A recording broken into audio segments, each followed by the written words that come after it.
மூன்று தலைமுறைகள், மூன்று உயிரிழப்புகள், ஒரு குடிசை வாழ்வு.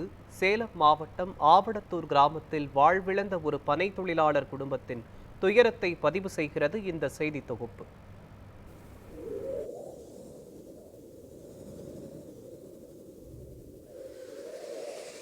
எங்களுக்கு வீட்டு நிலமை காடா கீழே எதுவுமே இல்லை. நாங்கள் ஒரு அடுப்பையும் கட்டில் இருக்கிறோம். பிள்ளைங்களுக்கு படுப்பு வசதி பண்ணுங்க. எங்களுக்கு வீடு சீக்கிரமா கட்டி கொடுங்க. யாருமே இல்லை. நாங்கள் எல்லாம் அநியாயமே இருக்கிறோம். அழகு தேசமான தமிழகத்தின் மேற்கு பகுதியில் உள்ளது சேலம் மாவட்டம். இங்கு பனை மரங்களால் சூழப்பட்டுள்ள சிறு கிராமம்தான் ஆவடத்தூர் கிராமம். அழகிய பனை மரங்கள் இருக்கும் இந்த நிலத்தில்தான் மரணத்தை கையில் ஏந்தி துயரத்தில் துடிக்கிறது ஒரு அழகிய குடும்பம். இது ஓர் எளிய பனை தொழிலாளி குடும்பத்தின் உருக்கமான கதை. 3 தலைமுறைகளை இழந்து காட்டில் ஓர் குடிசையில் வசிக்கின்ற ஒரு குடும்பத்தின் வாழ்வு போராட்டம். வாழ்வின் ஒவ்வொரு படிக்கட்டையும் எலும்பு சேதப்படுத்தும் தொழிலில் வறுமை, கல்வியின்மை, அதிகார அலட்சியம் ஆகியவற்றுடன் நேருக்கு நேர் போராடும் இவர்களின் கதை மனிதநேயமுள்ள இதயங்களுக்கான அழைப்பு. ஆவடத்தூர் கிராமத்தில் உள்ள தருமகிணத்துக்காடு பகுதியில் வசித்து வந்தவர்தான் பனை தொழிலாளி வேலு. மனைவி பாப்பாத்தி, மகள் சுமதி மற்றும் மகன் கோவிந்தராஜ் ஆகியோர்களுடன் பனை ஏறி கருப்பட்டி தயாரித்து ஓரளவிற்கு வாழ்க்கையை ஓட்டிக் கொண்டிருந்தது அந்த குடும்பம். பனை ஏரியின் வாழ்க்கை என்பது வெறும் பனையின் உச்சியை நோக்கி ஏறும் தொழில் மட்டுமல்ல, அவர்களின் வாழ்வாதாரமும் உயிராகவுமே அந்த தொழில்தான் மாறியிருந்தது. இடி விழுந்து பனைமரம் முறிந்து விழுந்ததைப் போலவே வேலு திடீரென உயிரிழந்தது அந்த குடும்பத்தையே நிலைகுலைய வைத்துவிட்டது. வேலு உயிரிழந்தாலும் குடும்பத்தை காப்பாற்ற வேண்டும் என்பதற்காக அவரது மகளும் மருமகனும் பனையேறும் தொழிலை கையில் எடுத்தனர். ஆண்டுகள் பறந்து போன பிறகு மருமகன் சுப்பிரமணியும் பனையிலிருந்து இறங்கும் பொழுது பாம்பு கடித்து உயிரிழக்கிறார். வேலுவின் குடும்ப நிலைமை மோசமானது. பாம்பு கடித்த மருமகனின் மகளும் பார்வை குறைபாட்டுடன் பிறக்கவே வறுமையும் துயரமும் அந்த குடும்பத்தை நிரந்தரமாக கவ்விக்கொண்டது. குடும்பத்தில் இருந்த ஒரே ஆணாகிய கோவிந்தராஜன் மீண்டும் அந்த கடின தொழிலில் இறங்க நேர்ந்தது. வேலுவின் மகன் கோவிந்தராஜ் திருமணமாகி சத்யா என்ற மனைவியும் பள்ளி செல்லும் 3 குழந்தைகளும் உள்ளனர். அவரும் பனையேறும் தொழிலையே தன் வாழ்வாதாரமாக கொண்டு வாழ்க்கையை போராடி கடக்கிறார். ஆனால் சிறுநீரக நோயால் பாதிக்கப்பட்ட நிலையில் கூட தனது குடும்பத்தை காப்பாற்ற பனை ஏறியதில் சில மாதங்களுக்கு முன்பு அவரும் உயிரிழந்தார். ஒரே குடும்பத்தில் 3 ஆண்கள் பனை ஏறும் தொழிலில் மரணமடைந்தது தமிழ்நாட்டின் எந்த சமூகத்திலும் சோகமூட்டும் செய்தியாகவே இருக்கிறது. எங்கள் வீட்டுக்காரரும் மரம்தான் ஏறும், எங்கள் பையனும் மரம்தான் ஏறும், எங்கள் மருமகனும் மரம்தான் ஏறிச்சு. எல்லாம் மரம் ஏறி கருப்பட்டி காய்ச்சிக்கிட்டு இருந்தோம். நான் இந்த காட்டுக்கு இந்த பிள்ளைங்க எங்கள் பேச்சு பேர நாட்டுக்களையும் கூட்டிகிட்டு வந்தேன். 30 வருஷம் ஆகுது. எங்களுக்கு எந்த ஒரு அத்தாட்சியும் இல்லை. எங்களுக்கு வீட்டு நிலமை காடா கீழே எதுவுமே இல்லை. நாங்கள் ஒரு அடுப்பையும் கட்டில் இருக்கிறோம். எங்களுக்கு வீட்டு நிலம் வேணும். எங்களுக்கு பிள்ளைங்க படிக்கிறதுக்கு கரண்ட் வேணும், நல்லா வேணும். இப்போ எங்களுக்கு சொந்தமாக ஒரு வீடு வேணும், பட்டா பண்ணி கொடுக்கணும். எங்களுக்கு லைட்டு வேணும், கரண்ட் வேணும் பிள்ளைங்க படிக்கிறதுக்கு. தற்போது வேலுவின் மனைவி பாப்பாத்தி, மகள் சுமதி மற்றும் மருமகள் சத்யா ஆகிய மூவரும் இப்போது விதவைகளாக காட்டுக்குள் ஓர் ஓலை குடிசையில் வசிக்கின்றனர். இந்த காட்டுக்குள் ஒரு ஒற்றை குடிசை. மண்ணெண்ணெய் விளக்கின் ஒளியில் இரவில் படிக்கும் குழந்தைகள். இரவில் பாம்போ காட்டு மிருகங்களோ வந்தால் அலறவும் ஒருவரும் இல்லை.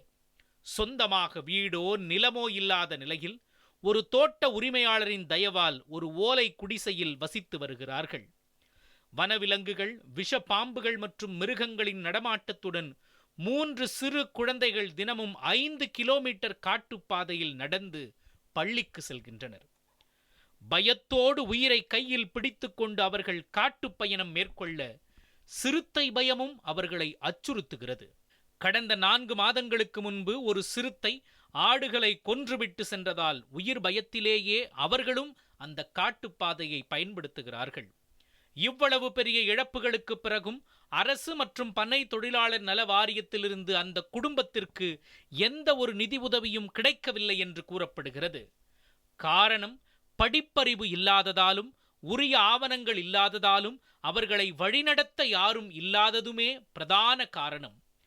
பண்ணை தொழிலாளர் நல வாரியம் 1,25,000 ரூபாய் இழப்பீட்டுத் தொகை வழங்கும் என்பது அரசு திட்டமாக இருந்தும் இதுவரை அந்த தொகை இந்த குடும்பத்திற்கு கிடைக்கவில்லை. இதே நிலையில் கட்டுமான தொழிலாளர்கள் இறந்தால் 8 லட்சம் ரூபாய் இழப்பீடு வழங்கப்படுகிறது. இது போன்ற பெரிய வேறுபாடு பண்ணை தொழிலாளர்களின் பாதுகாப்பு மற்றும் நலனை கேள்விக்குள்ளாக்குகிறது. இது குறித்து தகவல் அறிந்து ஓய்வு பெற்ற விமானப்படை வீரர், கார்கில் போர் வீரர் பனைவரம் செல்வராமலிங்கம் இந்த குடும்பத்தின் நிலைமையை அறிந்தவுடன் அவர்களை நேரில் சந்தித்து அவர்களின் வாழ்வை வெளி உலகிற்கு கொண்டு வர முயற்சி செய்துள்ளார். இந்த கிராமத்துல பாத்தீங்க அப்படின்னா தொடர்ந்து பனையேறிகள் மரத்திலிருந்து விழுந்து உயிரிழப்பு, அதே மாதிரி தொடர்ந்து பனையேறிகள் இறந்துட்டே இருக்காங்க. இங்க இருக்கக்கூடிய ஒரு குடும்பத்தை நம்ம பார்க்க போறோம். இந்த குடும்பத்துல என்ன சோகம் அப்படின்னா, இந்த குடும்பத்தில் இருக்கிற 3 பனையேறிகளும் தொடர்ந்து இறந்துட்டாங்க.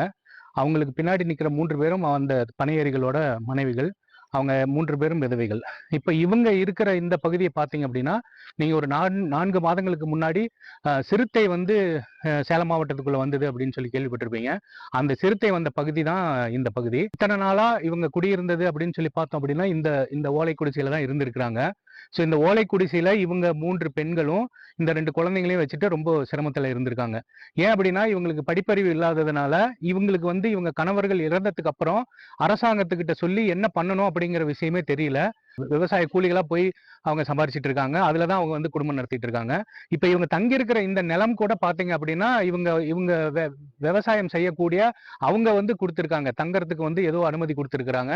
அந்த மாதிரி ஒரு துளி மண்ணு கூட இவங்களுக்கு சொந்தம் இல்ல. பரம்பரையா இவங்க பண்ணினது எல்லாமே பனை தொழில், கருப்பட்டி காய்ச்சி அதன் மூலமா தான் பண்ணிட்டு இருந்திருக்காங்க. இப்ப அந்த குடும்ப தலைவர்கள் 3 பேருமே இறந்ததுனால இப்ப இவங்க ஒரு பெரிய பொருளாதார சிக்கல்லையும் என்ன பண்றதுன்னு தெரியாம இருக்கிறாங்க. மேலும் நியூஸ் 7 தமிழ் செய்தியாளர் லோகநாதனுடன் இணைந்து ஆதரவு தெரிவித்துள்ளனர்.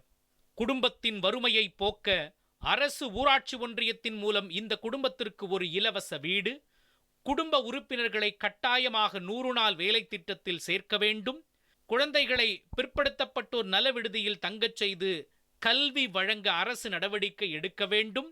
நான் இந்த இடத்துல தான் நாங்க 30 வருஷமா அந்த காட்டுல இருக்கிறோம். எங்க பிள்ளைங்களாட்டு இருக்கிறப்ப அவங்களும் இங்கே இருந்தாங்க. எங்களுக்கு சொந்த நிலம், எங்களுக்கு எந்த காடு எதுவுமே இல்லை.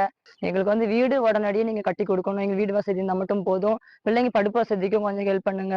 எனக்கு பிள்ளைங்க இப்ப 10ஆம் படிக்கிறாங்க. பிள்ளைங்க 3 பேர் படிச்சுட்டு இருக்கிறாங்க. பிள்ளைங்களுக்கு படிப்பு வசதி பண்ணுங்க. எங்களுக்கு வீடு சீக்கிரமா கட்டி கொடுங்க. 3 பனை தொழிலாளர்கள் மரணம் அடைந்ததற்கு வழங்கப்படும் நிதி இழப்பீட்டுத் தொகையை உடனடியாக பனை தொழிலாளர் நல வாரியத்தின் மூலம் பெற்றுத்தர வேண்டும். 60 வயதிற்கு மேற்பட்ட தாய் மற்றும் 45 வயதிற்கு மேற்பட்ட மற்ற 2 பெண்கள் முதியோர் உதவித்தொகை மற்றும் விதவைகள் நலத்திட்டங்களுக்கு தகுதி உள்ளதால் அவற்றை உடனடியாக வழங்க வேண்டும் என கேட்டுக்கொண்டுள்ளனர். எங்களுக்கு யாருமே இல்லை, தம்பி இல்லை, எங்க வீட்டுக்காரரும் இல்லை, எங்க மாவத்தாங்கிற, அப்புறம் எங்க அப்பனும் இல்லை, யாருமே இல்லை. நாங்க எல்லாம் அநியாயமே இருக்கிறோம்.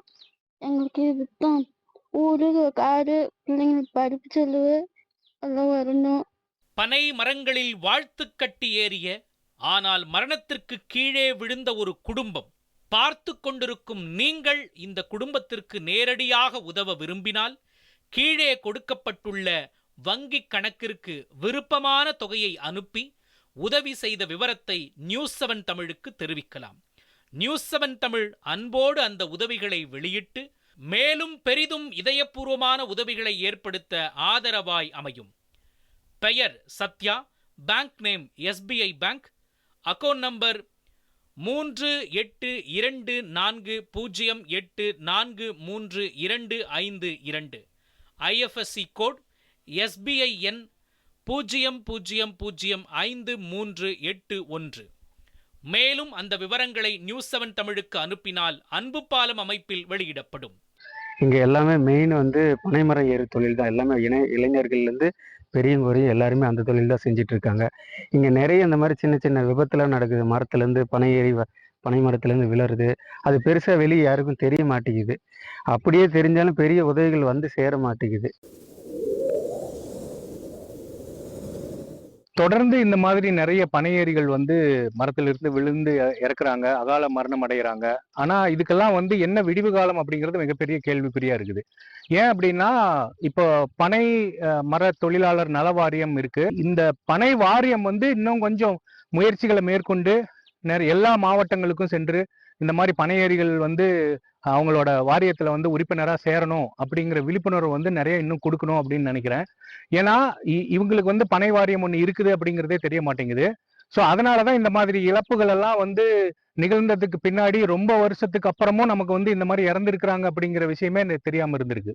ஸோ அதை வந்து நம்ம போக்கணும் அப்படின்னா இதுக்கு வந்து கண்டிப்பா அரசாங்கமும் சரி, இல்ல பனை வாரியமும் சரி, இதற்கு சம்பந்தப்பட்ட அனைவரும் சரி, இவங்களுக்கெல்லாம் தகுந்த இழப்பீடு வந்து பெற்றுக் கொடுக்கறதுக்கு இவங்களை முதல்ல உறுப்பினரா சேர்த்து தகுந்த இழப்பீடு பெற்றுத் தரத்துக்கான ஆவணம் வந்து செய்யணும் அப்படின்னு வந்து இந்த தருணத்துல நான் கேட்டுக்கிறேன். ஒரே குடும்பத்தில் ஒருவருக்காவது சத்துணவு சமையலர் வேலை வழங்கினால் நிலையான வருவாய் ஏற்படும். இது அவர்களுக்கான வாழ்க்கை திருப்பு முனையாகவும் இருக்கும். 3 உயிர்கள், 3 விதவைகள், 3 குழந்தைகள், காட்டின் நடுவே ஒளியின்றி வாழும் ஒரு குடும்பம். இந்த கதையை கேட்ட பிறகு நாம் நம்மை என்னவென்று உணர்கிறோம்? சமூகமாகவும் நாட்டு மக்களாகவும் நாம் அவர்களை புறக்கணிக்கலாமா? தமிழக அரசு தக்க நடவடிக்கையை எடுக்கும் என நம்புவோம். கருணை உள்ளம் கொண்ட மக்கள் கூடுதல் நேரம் கழிக்காமல் செயல்படுவோம். இந்த குடும்பத்தின் பரிதாப நிலையை வெளி உலகிற்கு கொண்டு வர உதவி செய்த கார்கில் போர் வீரர், முன்னாள் விமானப்படை வீரர் பனைவரம் செல்வராமலிங்கம் அவர்களுக்கு நியூஸ் 7 தமிழ் தனது வாழ்த்துக்களை தெரிவித்துக் கொள்கிறது. நியூஸ் 7 தமிழ் செய்திகளுக்காக லோகநாதன்.